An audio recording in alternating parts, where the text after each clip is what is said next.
Buenas hermanos y hermanas. We finally arrived in Leuven. It's a small to medium-sized city close to Brussels in Belgium. And I'm in the roastery of Coffee Onan, Coffee and Tea Onan, a specialty coffee roaster based in Leuven. And here with me, there is Chloé, which is the art director of this company that is focusing a lot in specialty coffee. How are you doing, Chloé?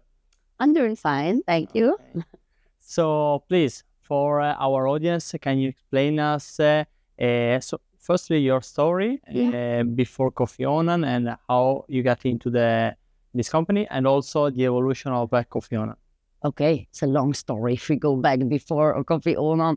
So the company is now existing indeed 20 years. So it originally started, it was founded by my business partner, Hans Onan, hence the name Onan. At that time, I was still studying to be a teacher. So I came here actually to Leuven and I studied to be a kindergarten teacher. And then while studying, I was looking for a nice job. And I always used to drink since I went on holiday to Greece. I was like addicted to the little Greek coffees. So I needed a Robusta to make my little Greek coffee in the morning. And I just went out to the city looking for somewhere desperately where they sold Robusta because it was hard to find. And that's actually how I came into the coffee bar. So I was working in the street. I went in there, bought some Robusta, started talking with the owner. And he offered me a job as a student. So then I started there. I was the first student ever because he used to work there alone. And so then I started as a student. And then from the moment that I graduated, the same day, I didn't even go get my diploma. My friends brought it to the shop because I was working that day. So, and then I joined the company and now I'm still here. Okay. Yeah. And as I may know, you used to be a roaster as well of Coffee Onan, right? Yes, indeed. I when I just started at working in the bar, first I started doing some competitions and I got a little bit more into the rabbit hole that is coffee and I got more passionate. And then I met some coffee farmers. And because in those days we used to buy roasted coffee from this guy. And then I learned like, oh, you can buy your own green beans and you can do it all yourself. And so I bought a small roaster, 2 kilo, and I started roasting in the bar. So I made 3 cappuccinos and I did some roasting, everything. And then Learning on the street. And then a few years later, we outgrew. And so I bought this one. And up until 4 years ago, I used to do the roasting myself. Until this amazing person walked into our store and now she does the roasting. Okay. Yeah. Probably we will meet her later. You will meet her later. Right. Yeah, lucky. And okay, so how was this change from roaster to the position that you're covering today? Yeah, it's totally different. I'm not gonna lie, I do miss it sometimes because it's a very fulfilling job. You have like 15 minutes from A to Z and it's like finished. You have a lot of control and I really love to do it. Every batch, again, I loved it, but it outgrew us, and also physically it got to be a little bit too much to do it alone. So I love my job now as well, and I'm very lucky to have Elena, our roaster and Q grader, who I'm working with. So we still work a lot of together. I'm still involved in the process. So we set some recipes, we do the tastings, and then she continues the process. But sometimes when she's not here and I have to do some roasting alone with my podcast or my music, whatever, I really like it as well. Okay, great. Okay, so we saw a bit of your background. Let's see a bit the scene in Belgium of specialty coffee, and also how is located the Coffee Onan in this big scenario. It's a good question. What I find nice in being in the business for 20 years, specialty coffee has undergone a radical evolution. When I first started, it was a specialty. It was very rare to find a bar who was purely focused on specialty coffee, whilst I think it also used to be our main focus. When I was in the bar, there was no social media. You didn't have to manage your website. I didn't even have a smartphone when I just started. So it was just focusing on specialty coffee, how is your espresso. Now it's become more of more represented on the market, if I say so. You have almost every coffee bar is now kind of specialty bar. So you have different levels of specialty coffee these days. So it's undergone a huge change from what I've seen in the last 20 years. But for sure, Coffeeona was one of the pioneers, you know? Yeah, we were the first specialty roaster and specialty bar in the whole city of Leuven. So we're the oldest now, which makes me very happy and proud. Yeah. So Elena, as you were saying, many today in the specialty coffee scene, there are many different levels. And what I'm realizing, especially also in Barcelona or in the city where I'm traveling the most, that sometimes maybe is too much the storytelling or the branding and the marketing rather than focusing on the product in itself. Yeah. How is the here in Belgium? And actually, this I think is mostly related to what the consumer are asking or the level of education that they have. True. How is in Belgium the education for the consumer, and how is it reflecting into how the specialty coffee brands they are acting? I think it's quite comparable because I think it's more of a societal factor. When I see 20 years ago, as I mentioned, it's not to be underestimated what social media and all the things around this have done for and to the coffee world. Because as I said, when I used to be at the bar, I didn't have to manage no socials, no website. It was really focusing on the coffee. But these days, it's just a fact. It exists. Many people also are into social media. It's just a thing of the times that you need to be. I never believed in Instagram. So I thought, I'm not going to do that. People will never go look on their phone for what coffee to drink, but they do. It's a thing. And if you don't get on that train in your own way, of course. So for me, it's more about it. For me, it's two things. Specialty coffee for me is we have set our own standards. What is specialty coffee for us? We want to keep it real. We don't just want to obligate farmers to do this or tell vain stories to the client. So we try to find a very honest and real way of working with specialty coffee and also explaining our clients what specialty coffee is. Because I think part of our job, besides serving good coffee, is also telling people the story about this coffee. Because I think it's important to give the coffee a little bit the backbone that it deserves.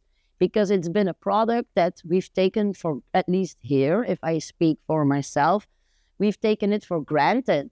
So many years, like, oh, coffee, it's like water. I'm from Italy, so. Yeah, okay, yeah.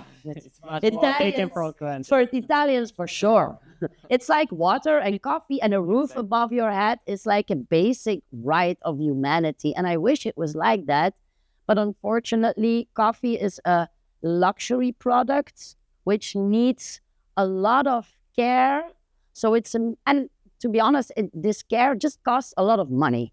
And for the farmers, for everybody. So I think it's really important to tell your clients just the true story, how it works, and what time and money that it costs for the farmers and for us as a company to keep working with an honest product like that. So for us, that's what we used social media for.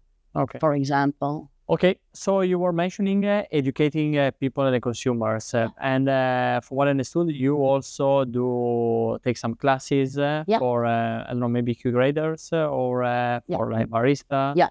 So as you mentioned, it's important to educate the consumers, and from what I understood, you also do some education, some classes for about coffee. Yeah. So you never left your first dream job. Yes. First off, yeah. And how you structured? Yeah, you give courses of barista, of green coffee. Well, mainly that's also I used to do the courses before I had a team. I used to do the education myself, but now that we have a team who's also very passionate about telling the story, giving education, they mainly give the workshops. So we do the classic barista, we have some latte art. It depends a little bit. We try to feel what the people really find interesting. We don't do a lot of workshops. We do like 2-3 a month. But we really, really love to do it because it brings you very close to your consumer. And you can bring the farmer and the product also very close to the consumer. So it's like 1, 2, 3 all together in one room. And you get to tell, besides social media, you get to tell the story to the person. They can feel this product, which some people don't. When they see the green beans, you cannot imagine how many people are still surprised that it doesn't grow roasted on a tree. So, and it's always so much fun to see those people like, what? So much work for a cup of coffee? And I think just getting only that is like very nice. It gives the value also of price, paying an espresso. Voila, indeed, But I do mainly, indeed. I mainly now moved to creating the courses with the team and seeing, okay, what are we going to focus on? For example, we do also know matcha, some kombucha classes, not to be following too much trends, but some things which are new, and we like to be a little bit creative in that way.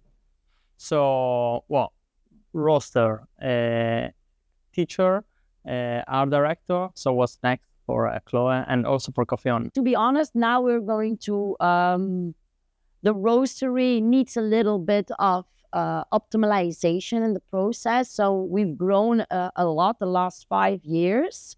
So we need a little bit more space, to be honest. Okay. And then we are starting our second bar. Not that I want to have a lot of coffee bars, but we're just going to start 2 across each other to also to focus a little bit more on the education part in one of the 2. So we want to open up the feeling for not just be a regular coffee bar, but there's always something happening around coffee. You can just walk in for a 20-minute workshop when you're on your break. So stuff like that, that's in the future now. And before the coffee shop, I tried the coffee and was really delicious. Please. That's nice. Let me introduce who roasted this coffee. That's perfect. Okay, that will be the next one. So thank you very much, Chloé. Thank you so much. Let's go to meet Elena. Okay, bye. So, as I mentioned before, today I drank a fabulous coffee roasted by Elena. So, guys, Elena is the main roaster of Coffee Onan in Leuven. How are you doing? Great, thank you. Oh, okay, great. Really enjoyed this weather, finally. Well, finally, yes, great weather. And but actually, you're originally from Russia. Yeah, that's okay. So let's start with this comparison. Oof. Okay.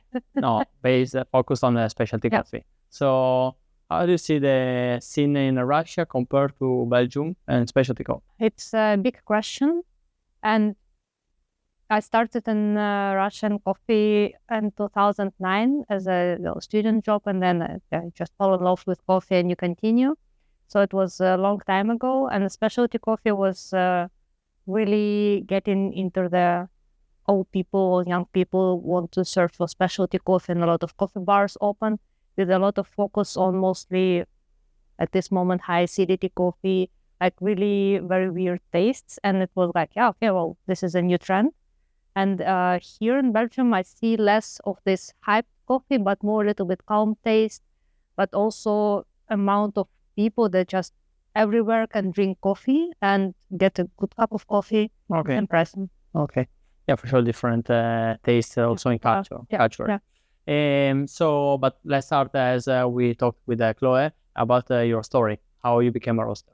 I worked with coffee for a very long time, and as a roaster also a little bit in Russia, as a setting of roasting profile, as a Q grading and the cupping things. And then I moved here, well, because of love, of course.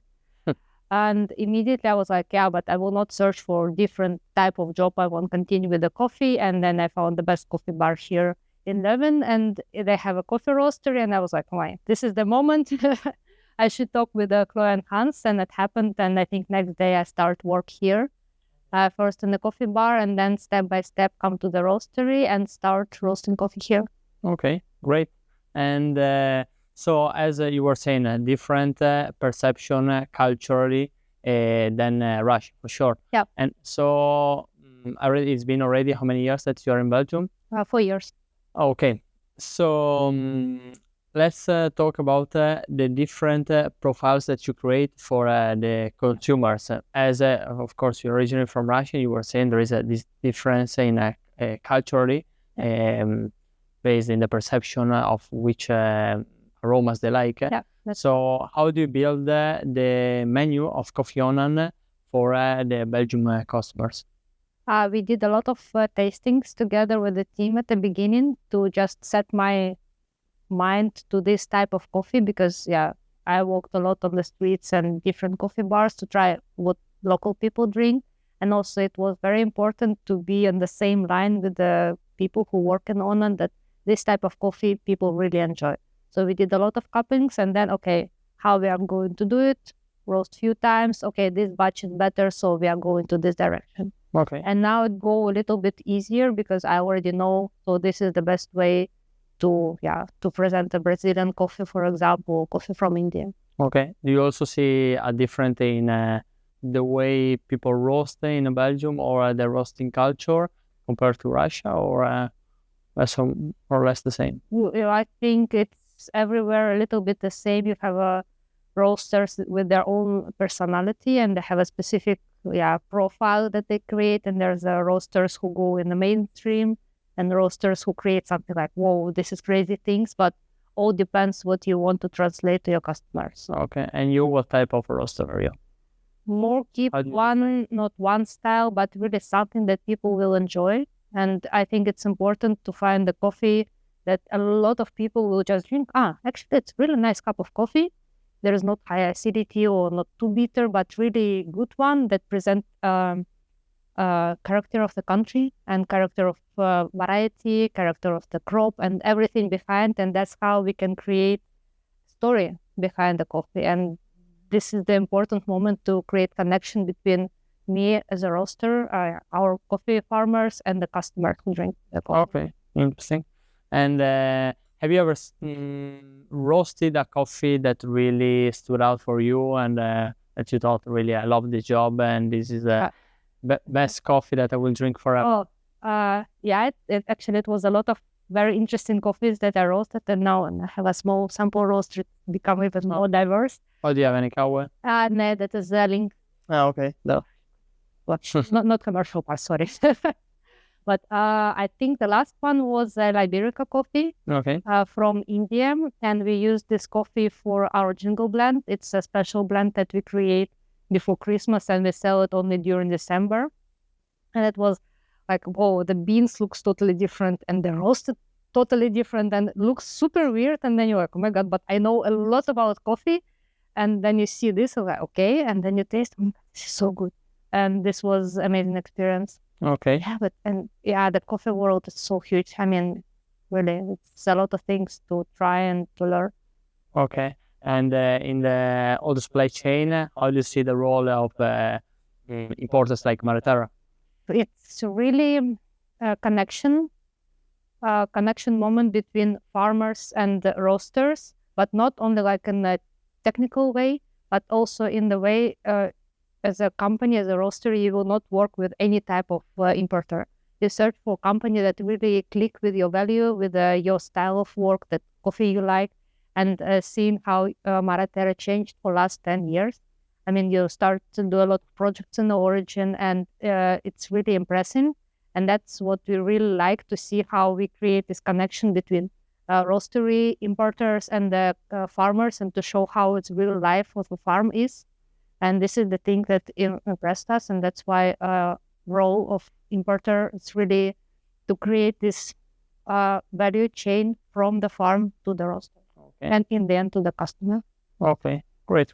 So thank you very much for You're very welcome. the support. But for our side, it's the same. So we look for from one side farmers or cooperatives, but on the other side also roaster that think in our way, and also that are also able to pay a certain price for a certain coffee and pay a certain quality. But it's really impressive how Timur doing with the farmers and everything, how he visit, and how the amount of information in his head, it's really a whoa. We can say hi to Timur. Yeah, Timur, hey.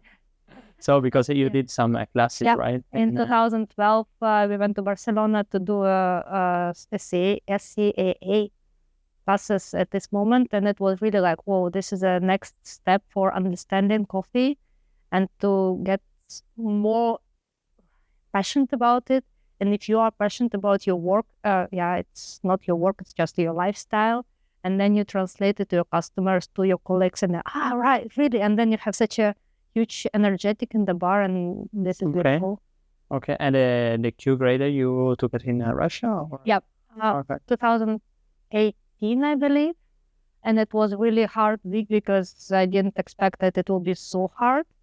But in the end, it worked well. I passed from the first time, and with a great teacher, as Gloria was, it was like, whoa, this is the person who can really calm and direct you to the understanding what is a good coffee. Okay, well, fabulous journey. Also, like after talking with Chloe, and also your journey, it really sounds like Coffee Onan is built of people loving coffee and worked very hard with it. Yeah, that's true. Okay, and so I don't know if you have one question, two questions to ask to Maraterra, and with my small experience into coffee, if I can answer, I would be happy. Well, I have actually two questions, but we can start with the first one because I find it's really like more actual with the current situation in the coffee market and in general to the climate change and everything. Because there is a lot of coffee species, and mostly Maraterra work with Arabica coffee. Yes. Do you feel that Arabica with the different processing varieties and everything can be the future of coffee? Or you will be open to work with the Canephora coffee, Liberica, and other 100 different varieties? Well, in my personal opinion, because actually last year I did my master thesis mostly based on the coffee supply chain and what will be the future. Actually, part of it. And of course, learning from Maraterra, Arabica will is today, and it will stay for a lot, at least 50 years, the main focus of specialty coffee. For sure, on the other side, quality-wise, Robusta, they are doing very good things. I mean, they're trying to develop many things. Also, there is a Q grader Robusta, so there is a lot of moving on that part. But yes, on the part of the climate change, for sure, there has been they are struggling a bit with increase, especially in origin, as Arabica, as you may know, we need to it's much more fragile than Robusta. But for sure, in Colombia, they've done many researches. Also, the Senicafe one that they developed, it's been very, very well structured, so it can resist to high temperature. But also in our Q lab, for example, so in this case, it's very important what Timur is doing, and Axel, the Q lab director for Maraterra. So once they travel at origin, develop all the recipes, but also on the genetically side, they evaluate in the cup. So they give a score under for the genetic part, the process, and variety. So if from 1 to 5, it relies to what should be, in that case, the genetic, the variety, or the process. So, and on this process, we can give some feedback to the producers, and they can track how develop certain things to give more quantities and qualities at the same time. That's what we also working with farmers that we like long-term wise. We like to work with them, for example, with Andrea Salaverria in El Salvador, the cooperative Chiasal, that, for example, the Dossocam, it's one of our terras. He has been increasing a lot quantity and qualities wide. And this is like both sides have actually also on the roaster, because we receive the feedback from the roaster, and then we give it to the producer. Okay, thank you so much. But yeah, I think it's just really important to keep in mind that coffee, it's not like one day journey. It's really long-term things, and it's not like months, it's really years. Yes. And if we look to the future and want to build a good connection with the farmers and with the origin, we should really think with the different steps to do it. And also, like going back to your answer, the more fighting the climate change, of course, it's a topic. There are doing many regenerative ways, agriculture methods to creating an ecosystem at origin that does not need too much water. It can sustain with this water that it falls every year. So yes, there is a lot of moving on, and they are studying a lot to avoid that Arabica will disappear. And I think now you almost answered my second question. Okay, sorry. No, it's okay. How you work with the farmers, how you build this long-term relationship, and I'm happy to hear that farmers are open to rebuild, like not old style, but like how our fathers did, how our grandfathers did. Like they're ready for new experience and new tools that science can give them to create really better experience with the coffee growing. Yes. Firstly, the long-term relationship we want to build, we only work with the partners that we feel that we can build something with them over the years. So that's why we have also the Terra in Brazil. We are growing a very good relationship, strong over the years. We don't want that they send us samples as a traditional importer, and we cap it and we say yes or no. No, we want to cap it. We do quality analysis, and we give the feedback. And also traveling. So Aleix, the cameraman, he traveled more than me at origin. So he's because we are really also recording what is happening, what we are doing at origin. But yes, Timur, he goes there one per year in each origin. So looking at the evolution of the recipes, because they are made by us with the help of the producer. Yeah, of course, because they have they feel nature, and they have much more like feeling what is really happening there. And then it's a great connection, because from one side they teach us what they've been doing for all life, but we give them feedbacks, and we give some equipment also that maybe sometimes in their culture has not arrived yet, or has not been developed. So yes, it's as you said, it's coffee is a luxury, and it's because there are many people involved arriving to. That's true. I still remember the story from the coffee farm in Brazil we visited last year. Okay. And we were talking also about that the shadow growing actually can help in this region, because the soil and the old heat of the sun that increased crazy for the last years. And I tried to explain to Euler that we need to plant some shadow trees. He was like, no, but then we will have less coffee trees. Exactly. Like, but this will help you in a few years. He went through the crisis. After a few days, like, okay, this is the part of the field I can give you for this experiment. We will see how it will work. But it was like this open mind person who also struggled a little bit. But I just can imagine that people who have no experience or no knowledge, they will not agree to do any experiment, because if it works like this, it's okay. but in the future So it will be related not only related to coffee, but also to to everything. agriculture in Italy, for example. That's so true. So thank you very much, Elena. It was really great talking with you and Chloe. And please tell the clients where will be the new coffee shop and where is the new one, the already existing one. So we are located in the city center of Leuven. It's Parijstraat 28. Just not far away from the Oudemarkt, and the new place will be just on the corner. So it will be really like a small square with the Onan coffee experience. Okay. Brilliant. Bye-bye. Bye.